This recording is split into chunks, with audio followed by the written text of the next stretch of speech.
Hi everyone, I'm a 32-year-old woman, and I've been married to my husband Ryan, 34M, for 6 years. We have what I describe as a close and supportive relationship. We both work full-time, share household responsibilities, and enjoy our quiet life together. It's not perfect, but we've built something solid that makes me happy. Enter Amanda, Ryan's younger sister, who's 30 and has been a thorn in my side since day one. Amanda has always had a knack for making backhanded comments. Whether it's about my cooking, my job, or even the way I dress, she always finds something to critique during family gatherings. At first, I brushed it off as harmless teasing, but over the years, her remarks have only grown nastier. Ryan's parents adore Amanda. She's their golden child, the one who can do no wrong. When she criticizes me, they laugh it off or tell me, "Oh, that's just Amanda. She doesn't mean it." Meanwhile, I'm left feeling like I'm the crazy one for thinking her behavior is out of line. Ryan has always supported me, but even he struggles to get through to his parents when it comes to Amanda. The most recent incident started at a family dinner, about a month ago. Ryan and I had been invited over to his parents' house for one of their infamous big Sunday dinners. It was supposed to be a casual, family-oriented evening, but with Amanda there, I should have known better. Everything started off fine. Small talk, passing dishes, the usual, but halfway through the meal, Amanda shifted the conversation to Ryan and me. She started asking overly personal questions about our finances, like how we manage bills and whether I was letting Ryan spend time with his family.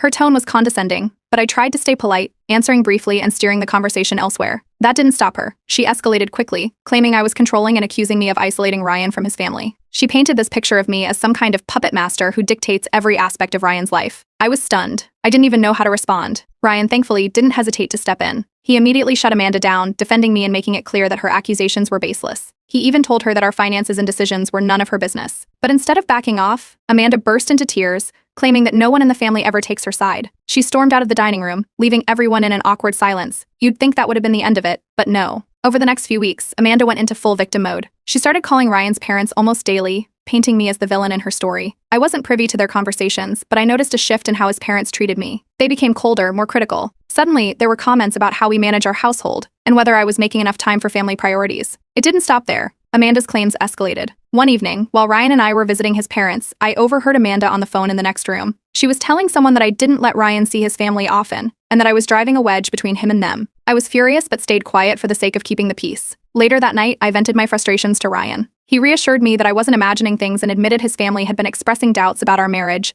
doubts clearly fueled by Amanda. That hurt. I thought I'd built a decent relationship with his parents, and it stung to realize how easily Amanda's lies had influenced them. Then came the tipping point. A mutual friend reached out to me with a heads up Amanda had been gossiping about me to extended family. Apparently, she'd been claiming I was financially exploiting Ryan, even though I earn more than him and contribute equally to everything. I was shocked, but not entirely surprised. This wasn't the first time Amanda had tried to stir up trouble, but this was the most malicious thing she'd done so far. It didn't take long for me to find proof. While scrolling through my social media, I came across screenshots that a cousin had sent me. They were messages from Amanda, accusing me of being lazy and mooching off Ryan. She made it sound like I was sitting at home all day while Ryan worked his fingers to the bone, which couldn't be further from the truth. When Ryan saw the messages, he was livid. He confronted Amanda directly, calling her out for spreading lies about me. But instead of owning up to it, she played the concerned sister card, insisting she was only trying to look out for him. To make matters worse, Amanda called for a family meeting to address what she called her concerns. She framed herself as the victim, claiming I was attacking her for simply caring about her brother. That was the last straw for me. I decided I wasn't going to let her walk all over me anymore. I started planning. I wasn't going to stoop to her level, but I was determined to expose her lies in a way she couldn't wiggle out of. This isn't over yet. I'll update soon once I've put my plan into action. Stay tuned. Update 1. After Amanda called for that ridiculous family meeting, I decided it was time to get serious. Her accusations weren't just annoying anymore. They were damaging my reputation and creating tension in my marriage. If she wanted to play dirty, I'd counter with facts, plain and simple. So I got to work. I started by compiling evidence to counter her lies. I gathered financial records, showing that I not only contribute equally to our household, but actually earn more than Ryan. I also dug up receipts for all the times I'd paid for family events, dinners, and gifts over the years, things Amanda conveniently ignored in her gossip. I found screenshots of Amanda's messages to the cousin who had sent them to me earlier, accusing me of being lazy and a gold digger. By the time I was done, I had a neat little folder of irrefutable proof. Next, I quietly reached out to a few mutual friends to see if Amanda's gossiping extended beyond the family. It didn't take long to confirm that it did. Several of them admitted Amanda had made similar comments to them, painting me as controlling and manipulative. One friend even mentioned overhearing Amanda joke that she was saving Ryan from his clueless wife. That's when it hit me Amanda wasn't just targeting me. This was her pattern. A key piece of the puzzle came from Ryan's cousin, Laura. When I shared what I'd found so far, Laura opened up about her own experiences with Amanda. Apparently, Amanda had pulled the same stunt with another one of her brother's ex-girlfriends years ago, spreading rumors and causing a breakup. According to Laura, Amanda had always been territorial about Ryan, almost like she didn't want him to have any close relationships outside of her. Hearing this from Laura gave me the confidence to move forward. Ryan, for his part, didn't sit back either. He decided it was time to address things head-on. He sent a group message to his immediate family, asking them to stop discussing our marriage behind our backs and making it clear that he wouldn't tolerate the drama any longer. As expected, Amanda was furious. She responded with a long, dramatic reply, claiming she was just trying to protect him from being manipulated by me. It was classic Amanda, no accountability, just more victimhood. Ryan's parents, who were still buying into Amanda's narrative, then asked to meet with us to clear the air. I agreed, mostly because I wanted to lay everything out once and for all. What we didn't expect was for Amanda to show up uninvited. She walked in halfway through the conversation with tears in her eyes, acting like she'd been wronged. It was the ambush I'd been expecting. Amanda wasted no time. She accused me of alienating Ryan from his family, refusing to attend family events, and turning him against her. Her performance was Oscar-worthy, complete with sniffles and emotional pauses. Ryan's parents looked uncomfortable but didn't say much, which told me they were still partially on her side. When Amanda finally finished, I took a deep breath and calmly began presenting my evidence. I laid out the receipts, financial records, and screenshots, addressing each of Amanda's claims with cold, hard facts. I pointed out how I've always supported Ryan's relationship with his family, and even showed proof of times I'd encouraged him to visit them when he was busy with work. Then came the bombshell. I handed over the text messages Amanda had sent to her cousin, where she called me lazy and a mooch. The room went silent. Amanda tried to defend herself, claiming I'd invaded her privacy by digging through her messages. But it was too late. The damage was done. Amanda stormed out, slamming the door behind her, and saying something about how she didn't need this kind of treatment from family. Ryan's parents were visibly shaken but still tried to defend her. They said Amanda was just misunderstood and had good intentions. I could see Ryan's frustration building, but he held back for the sake of keeping the peace. What surprised me most was the response from the extended family. Word spread quickly after the meeting, and over the next few days, several relatives reached out to me. Some apologized for believing Amanda's lies, while others shared their own stories of her manipulative behavior. It felt good to have their support, even if Ryan's parents were still reluctant to fully acknowledge the truth. As for Amanda, she went completely silent. She stopped posting on social media and avoided family gatherings entirely for the next few weeks. It was a welcome break, but I knew it wouldn't last. Amanda wasn't the type to let things go, especially when she'd been called out so publicly. I had a feeling she was planning something, and I wasn't about to let my guard down. This isn't over yet. I'll update again when Amanda makes her next move. Update 2. It didn't take long for Amanda to resurface. After going silent for a few weeks following the family meeting, she started posting cryptic messages on social media. They were vague but pointed, things like, "It's always the ones closest to you who hurt you the most," and "Funny how some people will do anything to play the victim." While she didn't mention names, it was clear to anyone who knew her that she was talking about me and Ryan. Not surprisingly, these posts sparked questions from extended family members. I started getting texts and calls from relatives asking if everything was okay. Some were neutral, but others clearly believed Amanda's version of events. "We're worried about Amanda, she's been really upset lately," one aunt said, which only confirmed that Amanda had been stirring the pot behind the scenes again. Then, one morning, a package arrived at our doorstep. It was from Amanda. Inside was a neatly wrapped book titled How to Save Your Marriage Before It's Too Late. There was no note, just the book. Ryan and I both knew it was a passive-aggressive jab, another attempt to paint me as the problem in our marriage. Ryan tossed it into the trash without a second thought, but it was clear Amanda wasn't done with her antics. Ryan's patience was wearing thin, especially with his parents. They were still refusing to fully acknowledge Amanda's behavior, clinging to the idea that this was all just a misunderstanding. Ryan had a tense conversation with them, making it clear that if they didn't stop enabling Amanda, it would affect his relationship with them. They didn't take it well, but Ryan stood firm. Around this time, Laura reached out to me with some new information. She'd heard from a few other family members that Amanda was planning a family intervention. According to Laura, Amanda was trying to rally the extended family against me by claiming I was isolating Ryan and ruining his relationship with everyone. Amanda's goal, apparently, was to stage an intervention where she could save Ryan from me. When Laura told us, Ryan and I decided we couldn't let Amanda control the narrative. We agreed to attend the intervention but come fully prepared. If Amanda wanted to air her grievances in front of the family, she was going to face the truth too. The day of the intervention arrived, and it was just as ridiculous as we expected. Amanda had gathered several family members, including Ryan's parents, a few aunts, and even a couple of cousins who had traveled in for the occasion. Amanda kicked things off with her usual dramatic flair, claiming she was worried for Ryan's well-being and that she felt he was being manipulated. She accused me of turning him against the family and controlling every aspect of his life. When she finished her monologue, Ryan calmly stepped in. He addressed everyone in the room, stating clearly that he was happy in our marriage, and that any distance between him and his family had nothing to do with me. He pointed out that Amanda's constant interference and false accusations were the real issue. Then it was my turn. I had brought along the same folder of evidence I'd used at the last meeting, but this time I also included screenshots of Amanda's recent social media posts and the messages she'd sent to mutual friends. I calmly walked the family through each piece of evidence, dismantling Amanda's claims one by one. Amanda couldn't handle it. As I spoke, she grew more and more agitated, interrupting me with defensive remarks and trying to twist the narrative. When I revealed the passive-aggressive book she'd sent us, Amanda snapped. She accused me of turning everyone against her and yelled that I was destroying the family. Her outburst was so over the top that even her most loyal defenders looked uncomfortable. The turning point came when Laura spoke up. She confirmed that Amanda had a history of targeting her brother's partners and causing unnecessary drama. Other family members started chiming in, sharing their own experiences with Amanda's manipulative behavior. It was like a dam had broken. Amanda stormed out of the intervention, slamming the door and yelling that she was done with this family. She threatened to cut contact with anyone who continued to support me and Ryan. In the aftermath, Ryan's parents finally apologized to me. They admitted they had been wrong to side with Amanda and said they regretted not standing up for me sooner. It wasn't a perfect apology, but it was a step in the right direction. As for the rest of the family, the majority sided with us. Several relatives reached out in the days following the intervention to express their support and apologize for believing Amanda's lies. Amanda, meanwhile, went completely no contact. She stopped attending family events, blocked several relatives on social media, and even unfriended Ryan and me. For the first time in a long time, I felt like I could breathe. The truth had come out, and most of the family finally saw Amanda for who she really was. Still, I couldn't shake the feeling that Amanda wasn't done yet. She'd gone quiet, but I knew her well enough to suspect she was planning her next move. I'll update again if or when Amanda decides to stir up more drama. Update 3. If I thought Amanda's silence after the intervention meant she was done,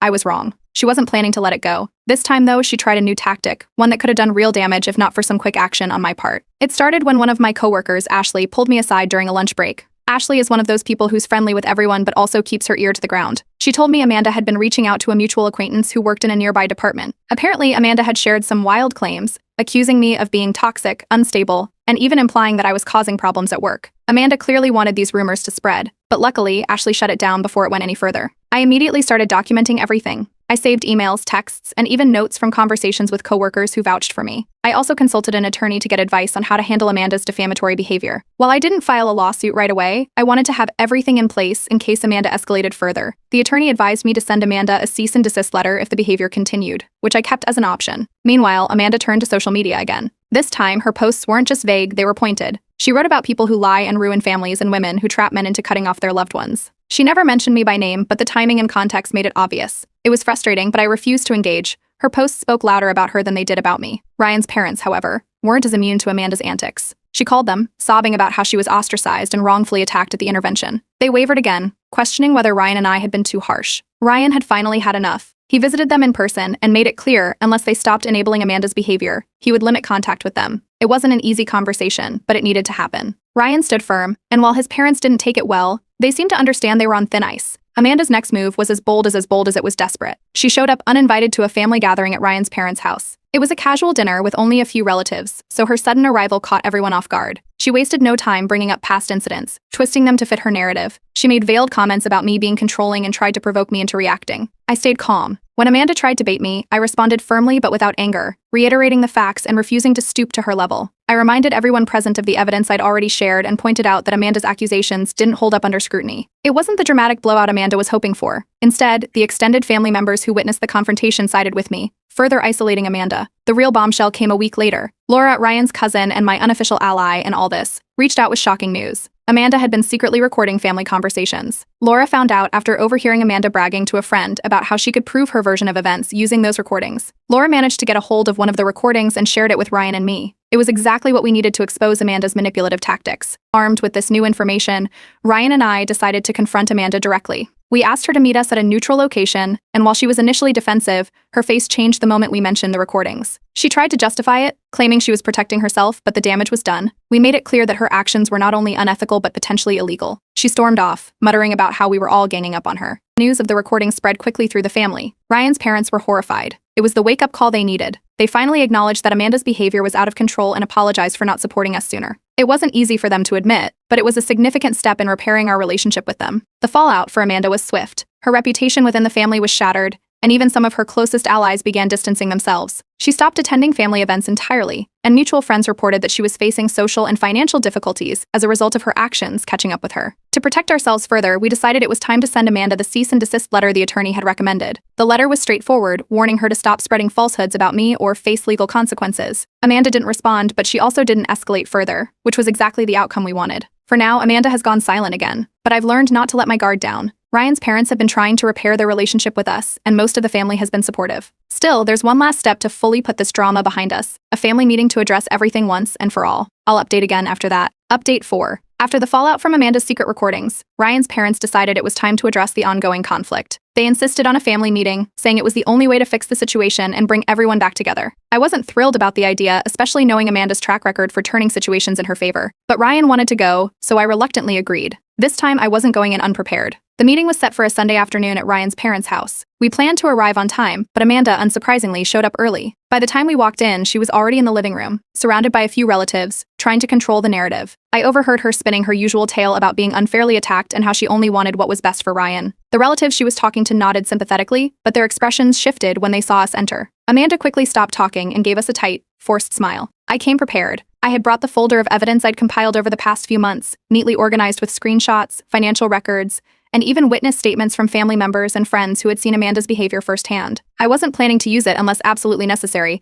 but I wanted to be ready for anything. Ryan was calm but firm, ready to back me up if things got out of hand. The meeting began with Ryan's parents asking everyone to speak openly about their feelings. Amanda wasted no time jumping in. She painted herself as the victim, claiming I had torn the family apart and manipulated Ryan into turning against her. She even brought up old, unrelated incidents, twisting them to make herself look innocent and me look controlling. Her performance was as dramatic as ever, complete with teary eyes and quivering voice. Ryan let her finish before calmly stepping in. He addressed the room, explaining that he was fully capable of making his own decisions and that he stood by me 100%. He then pointed out specific examples of Amanda's behavior over the years, her lies, her manipulations, and her attempts to meddle in our marriage. His tone was steady and his words were measured, but they hit hard. It was clear he wasn't going to let Amanda shift the blame anymore. When it was my turn to speak, I kept my composure. I started by addressing Amanda's claims directly, dismantling them with facts. I shared a few key pieces of evidence from my folder, including screenshots of her messages and proof of her spreading rumors about me. I also brought up the passive-aggressive book she had sent us, which left everyone in the room stunned. My goal wasn't to attack her, but to make it clear that her behavior was unacceptable and couldn't be ignored any longer. As I spoke, Amanda grew visibly agitated. She interrupted several times, trying to defend herself, but her arguments only made her look worse. The final straw came when I revealed the recordings she had secretly made of family conversations. I explained how Laura had discovered them and shared the details with us. That was when Amanda completely lost her composure. She stood up, yelling that we were all conspiring against her and accusing me of turning everyone against her. Her outburst was loud, chaotic, and frankly embarrassing. The room fell into an awkward silence as Amanda stormed out, slamming the door behind her. On her way out, she shouted that she was done with this family and wouldn't come back unless we all apologized to her. No one followed her. Instead, the family sat in stunned silence for a few moments before the conversation shifted to what had just happened. Ryan's parents looked visibly shaken. After a long pause, they turned to me and apologized. They admitted they had been wrong to side with Amanda for so long and expressed regret for not supporting me sooner. It wasn't an easy thing for them to say, but it felt genuine. Other family members chimed in, apologizing for believing Amanda's lies and thanking me for staying calm despite everything. In the weeks following the meeting, Amanda's isolation became more apparent. She stopped attending family events entirely, and many relatives distanced themselves from her. Some even blocked her on social media after realizing the extent of her manipulations. Mutual friends told us that Amanda was struggling to find support, but at this point, I wasn't concerned about her reputation. She had brought this on herself. For the first time in months, I felt a sense of relief. The truth was out, and the family finally saw Amanda for who she really was. Ryan's relationship with his parents began to improve, and I could tell they were making an effort to rebuild trust with me. While the damage Amanda caused couldn't be undone, it felt like a new chapter for us.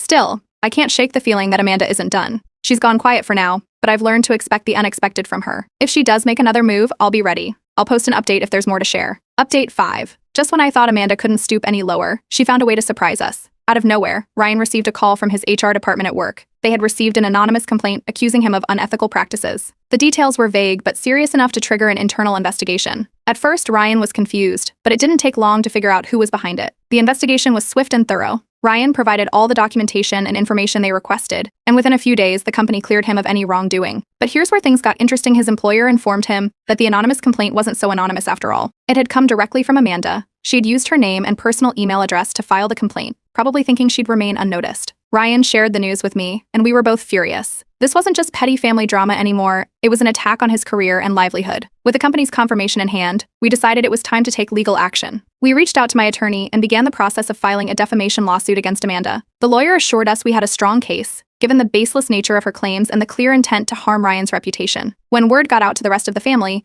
the reaction was swift and unanimous. Even Amanda's few remaining supporters couldn't justify her behavior anymore. Targeting Ryan's job was a step too far, and everyone agreed she had crossed a line. Relatives who had been on the fence about cutting ties with Amanda finally made the decision to distance themselves. Ryan's parents were especially devastated, and they openly condemned Amanda's actions. For the first time, the entire family seemed to be on the same page. Amanda's desperation became even more apparent in the days that followed. She bombarded Ryan and other family members with messages alternating between apologizing and making vague threats. It was as if she couldn't decide whether to play the victim or lash out. Ryan ignored her entirely, but I documented everything and forwarded it to our attorney. It was clear Amanda hadn't learned her lesson, so our lawyer sent her a final cease and desist letter. The letter warned her in no uncertain terms that any further harassment would result in immediate legal consequences. The letter worked. Amanda went silent. Her social media accounts, once filled with cryptic posts and passive-aggressive jabs, went completely inactive. She stopped attending family gatherings and cut off communication with most relatives. It felt like the storm had finally passed. With Amanda out of the picture, Ryan and I shifted our focus to healing and moving forward.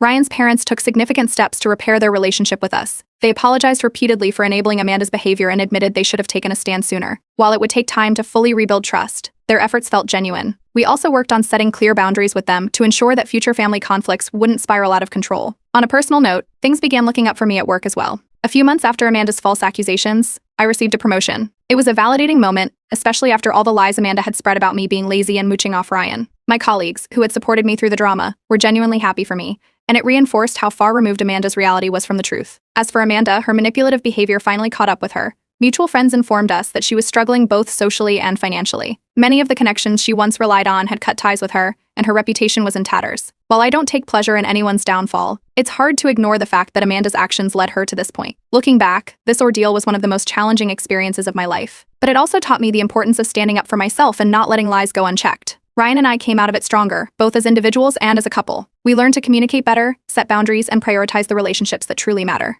In the end, the truth prevailed, and Amanda's attempts to tear us down only brought us closer together. While I can't predict what the future holds, I'm confident that we've built a foundation strong enough to withstand any storm. If there's one thing this experience has taught me, it's that the truth will always speak louder than lies. Thank you to everyone who followed along and supported us through this journey. This will likely be my final update unless something drastic happens, but for now, I'm happy to close this chapter and move forward.